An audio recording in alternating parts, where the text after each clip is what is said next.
Verso para memorizar. Não existe nada fora da pessoa que entrando nela possa contaminá-la, mas o que sai da pessoa é o que a contamina. Marcos capítulo 7, verso 15.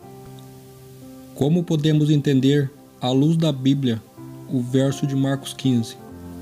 Ali é dito que não é o que entra pela boca que contamina o homem, e sim o que sai dela. Em primeiro lugar, é necessário saber em que sentido Jesus pronunciou essas palavras, no sentido físico ou espiritual. Não é necessário ser um perito bíblico para perceber que Cristo está se referindo aqui não é da contaminação física, e sim a contaminação espiritual do homem. Pois pense comigo, se realmente pudéssemos ingerir qualquer coisa sem que isso prejudicasse o nosso organismo, então não haveria mais necessidade de conhecermos os princípios básicos de nutrição e higiene, de procurarmos consumir apenas os alimentos de melhor qualidade e de advertirmos os jovens a respeito dos malefícios das drogas. Esses cuidados básicos de saúde para o nosso organismo perderia todo sentido. É o mesmo que afirmar que Jesus está indo contra as leis medicinais e, pior, contra as leis alimentares de Deus proferidas em Levítico 11. Ou ao contrário disso, afirmar que as leis medicinais e as leis de Deus estão contraditórias ao ensino de Jesus. Mas então, se Jesus não é contra as leis medicinais, muito menos contra a lei de Deus, o que Jesus quis dizer com essas palavras? Por ora, deixo aí essa reflexão e a resposta teremos no estudo de segunda-feira, pois o estudo dessa semana aborda Marcos 7 e a primeira metade de Marcos 8. E logo no início do capítulo 7, veremos que Jesus despertou controvérsias ao rejeitar a tradição religiosa. No entanto, ele fez isso de uma forma que, de maneira surpreendente, confirma uma verdade profundamente relevante para a vida cristã nos dias de hoje. Desde bem pequenas, as crianças judias eram rodeadas de exigências dos rabinos.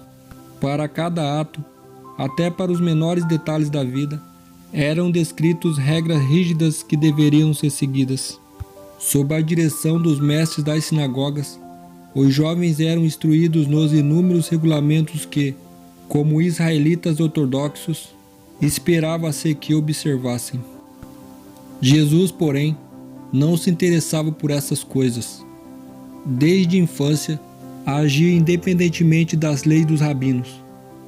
As escrituras do Antigo Testamento eram seu constante estudo, e a palavra, assim está escrito, estava sempre em seus lábios. À medida que a condição do povo começava a se tornar clara em sua mente, ele via que as exigências da sociedade, comparadas com as leis de Deus, estavam em constante conflito. As pessoas estavam se afastando da palavra de Deus e exaltando teorias que elas mesmas inventavam. Eram extremamente fiéis a ritos tradicionais que não tinham o menor poder. Seus cultos eram uma simples cerimônia. As sagradas verdades que deveriam ser aprendidas estavam ocultas aos adoradores. Jesus via que em seus cultos sem fé não encontravam paz. Não reconheciam a liberdade de espírito que receberiam a servir a Deus verdadeiramente. Jesus viera para ensinar o significado da adoração ao Senhor e não podia aprovar a mistura de exigências humanas com os preceitos divinos. O desejado de todas as nações, página 59. Ao povo, e depois mais plenamente aos discípulos, Jesus explicou que a contaminação não vem do exterior, mas do interior. Pureza e impureza pertencem ao coração. É um ato perverso. A palavra ou pensamento mau é transgressão da lei de Deus. Não há negligência de cerimônias externas criadas pelo homem que o contamina. Os discípulos notaram a fúria dos espias ao serem expostos seus falsos ensinos.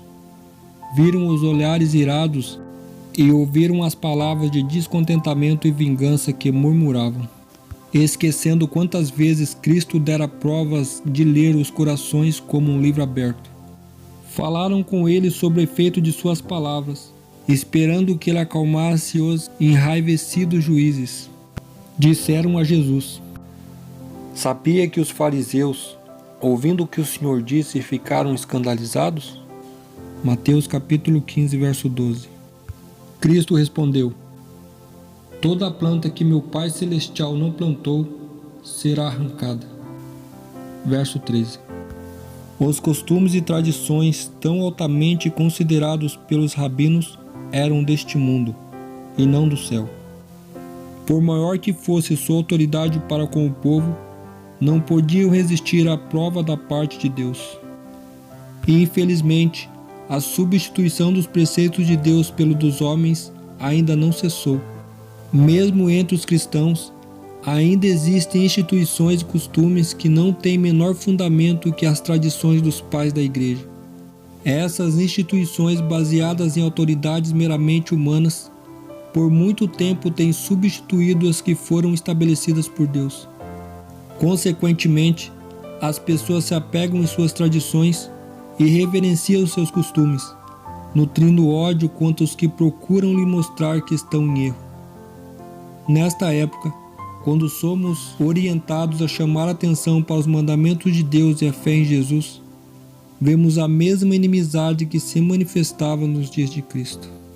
Que a partir de hoje, eu e você possamos olhar mais para o ensino do Mestre e aprender com ele qual que é boa e perfeita vontade de Deus para nossas vidas. Que Deus nos abençoe e até a próxima.